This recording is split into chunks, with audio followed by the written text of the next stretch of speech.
Hello, America. My name is Gabriel Wall, or some people might call me Skippy, with talent on loan from God. Documented to be 98% always right. Now, I like to start my shows off with a little intro, and my intro today is the weather. All right, today is Saturday, November 3rd. Now, weather on my crank iPod says that the high is 91 and the low is 75 with a chance of showers and thunderstorms. I don't think that's quite right for November. I think this was programmed by the same people who made up the global warming survey, but what do I know? But I would also like to point our attention to the Dow Jones. Now, flipping through here, it says the Dow Jones is down 191 points. The Nasdaq down 77.06 points. S&P 500 17.31. Apple down 14.74. Google down 12.21. Yahoo never gains or loses anything. It's Yahoo.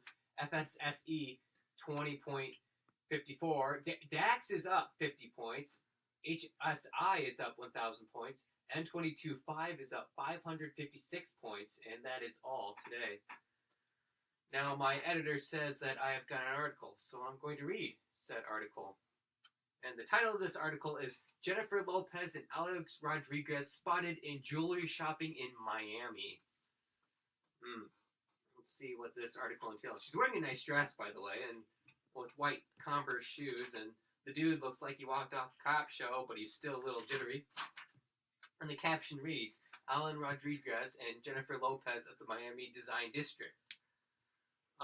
Reading from the article, it says, among the interests Jennifer Lopez and Alex Rodriguez share, a major love affair with Lux Bling. The heck's Lux Bling? Can any of you, one of you, explain what Lux Bling is? No, they're telling me they can't. Okay. J-Rod was spotted, J-Rod, sounds like a gay name, was spotted checking out shops in Miami's swanky design district on Friday. A source told Page 6 that the casually dressed couple spent a half hour in Carter and left hand in hand with smiles from ear to ear. The pair also popped by Herms. What's Herms? Their shopping trip comes after J-Lo, 49, sparked engagement rumors by sporting a massive ring at Game 2 of the World Series in Boston with the former Yankee, 43. Massive. He's going to need a massive ring. He's lacking something else. The sparkler appeared to be a cushion-cut diamond flanked by smaller side stones, a design similar to previous rocks she received from exes Ben Affleck and Mark Anthony. Oh yeah, that's a good idea. Give you something that reminds you of your exes, what they gave you. Here, honey, I'm gonna give you a mac and cheese. Well, my ex gave me mac and cheese once. I don't want that anymore. It gives me bad memories. Continuing on the article, although they both said that they're not tying the knot anytime soon, the iconic singer sparked rumors earlier this year when she dropped the song El Ananero, which translates to The Ring, even though she denied the jam was referring to her own life. Right, because pop artists never sing about their own life. It's always about somebody else where they gather their inspiration and they sing about something else. Yes, I believe that. It felt like, there we go. It felt like it was kind of something that all women get to a point where they say, okay, what's up? She said during an appearance on The Tonight Show in May. Like, we're good. Even great. What's going on? Am I staying or am I going? She also shut down engagement rumors on a radio show in August. Quite frankly, not this radio show. I'm pretty sure you're getting engaged to J-Pop. The couple, who have previously been spotted jewelry shopping in Miami, also spotted at Humboldt and St. Raj Market. Isn't this wonderful news? They're caught shopping for rings in a store. Alan Rodriguez and Jennifer Lopez. Is Jennifer Lopez the daughter of George Lopez? I've always wondered that. Are they related, or they just got the same last name, or is there some other family thing that I'm really not supposed to ask about going on here? I never know. Quite frankly, if you're going to a ring shop and you're searching for rings and it's a guy and girl, everybody is going to draw conclusions that something is going on. Now, whether that something is just hanky panky, or if they're actually getting married. I guess we don't know, and quite frankly, I don't care. Oh, cool. I got another article for you. Ryan Reynolds, the same man who played Deadpool, goes after Hugh Jackman in mock political ad. What, Ryan Reynolds, our Prometheus, what fiery knowledge do you bring to us today? Ryan Reynolds, how well do you really know the at real Hugh Jackman? See, it's a video and I don't want to play it, but I'm just gonna read. I can't scroll because it's freezing up, but I've got an ad that says hybrids are so meh. Oh, great! Now I got a page 6 daily ad that you have to click about 1 million times. Oh crap! I don't want to go to Twitter. Let me get out of here. There we go. And of course it's loading. Technology troubles. Thank you, Apple. Hugh Jackman once again appears to be focus of fellow actor Ryan Reynolds' off-kilter sense of humor, with Deadpool star releasing a mock political ad about The Greatest Showman. I might actually agree with this. I don't like The Greatest Showman. I have never, ever watched it. Yeah, they're all agreeing with me. I have never watched it. It was ruined for me, and I never ever want to watch it. I never want to hear it. I never want to hear one of their songs. So, okay, I'm automatically already on Ryan Reynolds' side. The parody, released on social media on Friday, runs just over 40 seconds and talks about Jackman's latest movie, The Frontrunner, in which he portrays one-time presidential candidate Gary Hart. I wonder if he's related to Rita Hart, which Rita Fart, really. By Reynolds' reckoning, Jackman has fooled some people into thinking he deserves an award. But before voting begins, some people should consider these facts, the video says, before going to note that Hugh Jackman isn't his real name. It's not. Hugh Jackman, like you see Hugh Jackman, you think Hugh Jackman. Why would that not be his real name? Alright? It's actually Hugh Michael Jackman, the video says, as a birth document highlighting the actor's middle name appears on screen. Oh, well, yeah, I guess he's right. You gotta include the middle name. Hugh Michael speaks with a charming accent, but he's actually from Milwaukee, the video said, adding to Jackman contributing to the nation's unemployment rate and walking off the job on Wolverine. Is this the type of amazing actor and nice person we want delivering a peachy liberal speech this award season, the video says? Or maybe there's a real foreigner from a boarding country who really love it a lot. At that moment, an image of Reynolds, who, according to USA Today, is born in Canada, is seen. I'm not Ryan Reynolds, and I approve this message. The video continues. Jackman, who portrays P.T. Barnum in The Greatest Showman, has repeatedly played X-Men superhero Wolverine, reacted on Twitter with his own video captioning High Road. In the clip, Jackman is seen cleaning up dog droppings from an A-top photo of Reynolds. Reynolds has poked fun at his friend's expense in the past, including the 2018 film Deadpool 2. Well, there's what we all like to hear. Actors going after other actors over, quite frankly, trivial stuff. What happened? Oh, okay, yeah, you're fine. You shake it off, bud. I mean, I guess I like both actors. Reynolds was funny in Deadpool, and Hugh Jackman played a great Wolverine in Logan, but I'm more of a Star Wars person, and if I do watch Marvel movies, it'd be more of the mainstream, like Infinity War. So it's cool. You're going after each other. Now, what I would rather see is a Deadpool versus Wolverine fight, and I would like to see the mutant who can regenerate his bones versus the other mutant who can regenerate his bones. So, how would that work out, though? Deadpool would shoot him, but then Wolverine has his healing factor. But is Deadpool facing Old Man Logan or not? Speaking of which, in the movie Logan, apparently all the X-Men had died off prior, except Xavier and Wolverine and a couple others. Did Deadpool die off too, or was he too smart like that? Did he just leap off the fourth wall? You don't know, and it's all speculation. And I'm sure some YouTube commie video highlighted what it could be. So Yeah, well, this is my first time doing a radio talk show, and I hope you all enjoy it. What, one more? He's telling me one more, and I quite frankly don't want to read another one, but yes, we will do one more if he can find it, and I hope it's something relevant and worth talking about. Thank you. This CNN politics ad reads: Elizabeth Warren might have actually made things worse with her DNA game bait. Now there's an article I like to. Good old Pocahontas isn't really a Cherokee. CNN. 24 hours after Massachusetts Senator Elizabeth Warren shocked the political world with a 5-minute video and a mountain of documentation aimed at putting to bed the controversy over claims of Native American heritage, it's becoming increasingly clear the strategy amounts to swing and miss. Wait, with a 5-minute video and a mountain documentation aimed at putting the controversy to rest, there is no controversy. She's not Indian. Donald Trump is probably way more Indian than she actually is. And it wouldn't be an issue except she got into college for free and she got a degree at Harvard. Anyway, continuing on, Warren's goal was to take the issue of her heritage off the table for nervous Democrats and to show that she was ready, willing, and able to stand up to President Donald Trump if and when the time came that she was the party's nominee against him in 2020. Old Pocahontas versus the Trump. Yes, who would win?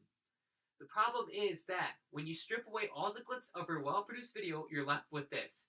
There's still no certainty that Warren is, in any meaningful way, a Native American.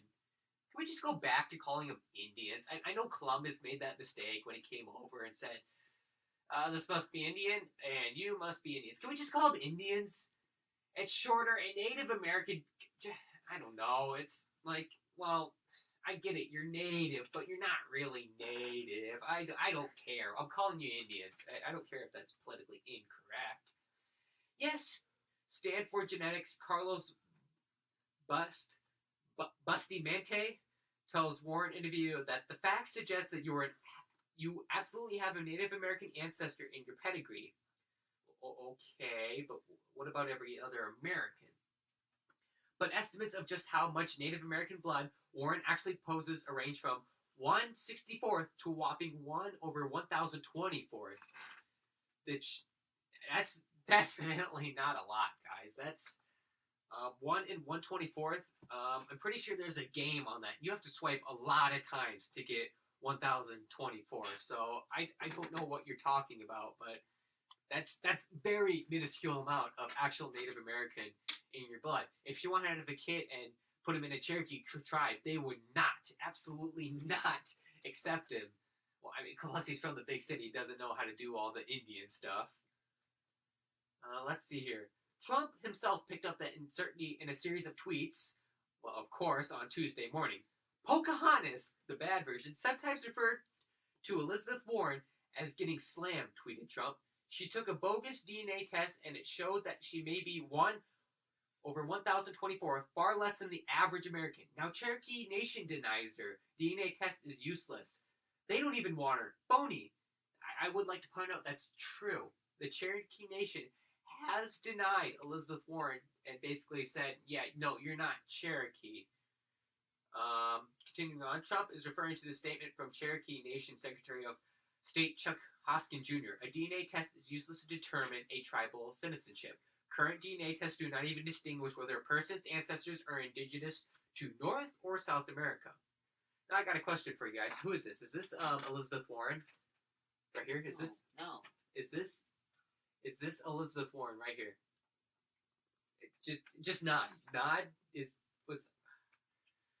I'm just gonna say yes. It is Elizabeth Warren. I will say this one thing though. Elizabeth Warren is. She's kind of beautiful. I gotta say, not that I consider Indian, but I was never really attracted to Indians. I've never actually met one though. Oh, this isn't Elizabeth Warren. She's at the top of the page. Ugh, no, I don't. She's not that. No, I wouldn't. Related? What? I'm not done here. Trump added, Now that her claims of being an Indian heritage have turned her out to be a scam and a lie, Elizabeth Warren should apologize for perpetrating this fraud against the American public. Harvard called her a person of color and would have taken her otherwise. She got it for free. That's the problem here. Not necessarily that she's an Indian. She got it for free. She got a degree at Harvard. The claim is, based on available facts, untrue. There's no evidence that Warren was hired by Harvard Law School or anywhere else because she claimed minority status to her Native American heritage. Bull crap. Can I say crap on the radio? Bull crap, alright? Okay, apparently I can't say CRAP on the radio, and apparently the censors banned that. So I apologize to you, audience, who might have young children and whose ears may have burst during that monologue. Continuing on, and actually I should read this paragraph in sort of a narcissistic tone. This, of course, is what Trump does. He bullies, regardless of the facts. Ask yourself this. If Warren had produced a DNA test that confirmed she was half Native American, do you think Trump would have simply conceded to the point and moved on? Of course not! He would have almost certainly sent a similar tweet to the one on Tuesday, which he alleged, with no evidence, that the DNA test was bogus. Okay, so CNN is bringing a hypothetical in where the test was to turn out to be conclusive and to show that she was Native American. The problem is that that's not the case. It wasn't conclusive, so stop with the hypothetical and go on with the real. It's not conclusive. We did not find out she was Native American. Actually, we have more evidence that she's not Native American. Let me continue on before I rant too much. So if Warren thought that this video and DNA test would shut Trump up, she was dangerously mistaken. But my guess is that neither Warren nor her campaign team thought of that because they aren't hopelessly naive. Because they aren't hopelessly naive. What does that mean? Just they're not naive when they know Trump won't shut up. If you know Trump, you know he's gonna fire back at anything. He's not gonna take any CR app. He's just gonna roll right through it. My strong sense, I think you mean the Spidey sense, is that the whole presentation of facts on Monday was aimed not at Trump at all, but rather at the Democratic activists and donors who likely expressed some level of nervousness directly to Warren about how the whole Pocahontas attack would be used against her by Trump come 2020. Remember that every political party refights the last election in the next election. And in the last election, Democrats lost what they believed to be a sure thing because they nominated someone in Hillary Clinton who had enough political baggage to fill a train car. Trump exploited Clinton's baggage by, often untruthfully, labeling her as something close to an unconvicted criminal. Untruthfully, I mean, you ever heard of Benghazi? What is that? 8008. What does that mean? I don't know what that means. It's why are you holding it upside down? Whatever. And now I lost my train of thought. Thank you to our polite editors.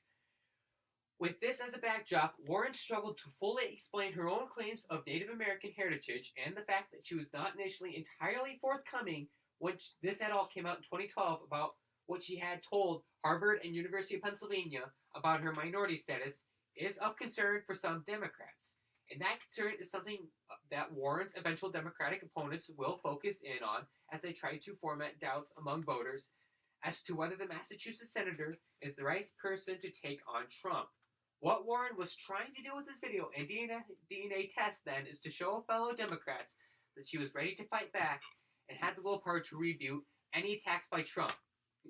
Yeah, right, rebuke any attacks by Trump. You can't do that. A good idea in theory, thank you. But in practice, things are working out less well because Warren is not able to provide an answer on her Native American background that she seems to totally and completely pass the smell test. Prior to her big Monday rollout, we know that she had told people she was part Native American because her mother and her mother's family had told her that. Now, we have a genealogist saying these facts suggest that she has some Native American ancestry, and estimates of how much Indian blood Warren actually has ranged wildly and could be as little as 1 over 1,024. That's not a certainty, not close, and the uncertainty remains something that can and will be exploited by Trump publicly and their likely Democratic opponents in more hushed conversations with key donors and party activists. The fact means Warren's strategy amounts to a big swing and miss. Listen, why does it matter if you're Indian if you're running for a public office? I mean, sure, the media will say, "Oh, well, she's Indian, and so that would make her the first Indian person to be run as president." Okay, why should that matter? I want something who has strong values and who can lead a country, not someone who has the right skin tone, like a Barack Obama. How many people do you think voted for him because he was black? Not everybody, no, but I'm sure there was a sizable amount of the population that looked at him and said, "This brother needs to be president. I'm gonna make him president." So, they went to the poll and say, "Hey, let me vote for my brother Barack Hussein Obama." And then Obama came back and said, "Thank you, brother, for voting for me. And for doing so, I'm going to give you." Oh, sorry for that technical difficulty, vote. Technical difficulties, audience, but apparently I can't do this voice anymore. It's not politically correct, but I like it. I'm still gonna do this, and I just want you to know I have my ears out. Thank you, Mr. President, or should I say former president? All right, folks, that's all today. I'm getting tired. We'll see you next week on Skippy, Bold and Brash.